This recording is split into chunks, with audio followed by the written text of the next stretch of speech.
Surviving your first day with a Mac. Step 4. Fixing the trackpad. So on a Macintosh, if you try and do a right click, it does nothing. So if you do a bit of research, you can find out that to do a right click, you need to click with 2 fingers at once. But you don't want to click with 2 fingers at once. You want to do a right click like a sensible person.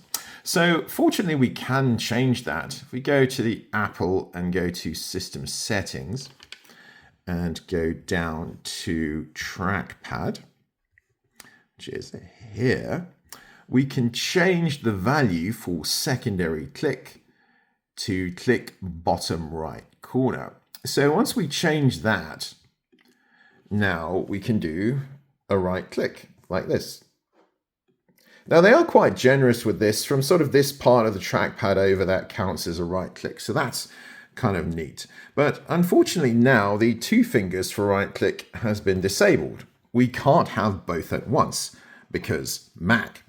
Okay, the second thing you might want to change is how the page scrolls. So natively, like panning down moves the page up and panning up moves the page down. I like to have that the opposite way because I like to have it more like a touch screen where if you were moving the document in that direction, it would follow your fingers. And we can change that, but there is a sting in the tail, which I will explain now. So once again, we go to System Settings, and then we go down to Trackpad, and then we go to Scroll and Zoom and turn off natural scrolling.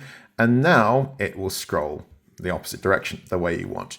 The sting in the tail comes when you plug in a third-party mouse, like my Microsoft Natural mouse. Now, on my mouse, I like to scroll up to go down and down to go up, a bit like the way a wheel would move if it was moving across the page, like that. Now, unfortunately, with the native Mac OS, if you change natural scrolling for your mouse, it will automatically update the settings for natural scrolling for your trackpad. So if you turn natural scrolling on for your mouse, that setting will be turned on for the trackpad, which is really annoying. Now, the way around that is you need to install a third-party application called Reverse Scroller. Or Scroll Reverser, which is here. And with Scroll Reverser, you can set up independent natural scrolling for your trackpad and your mouse. Why those settings are synchronized natively, I don't know. I guess it's just because Mac, but that's how to fix it.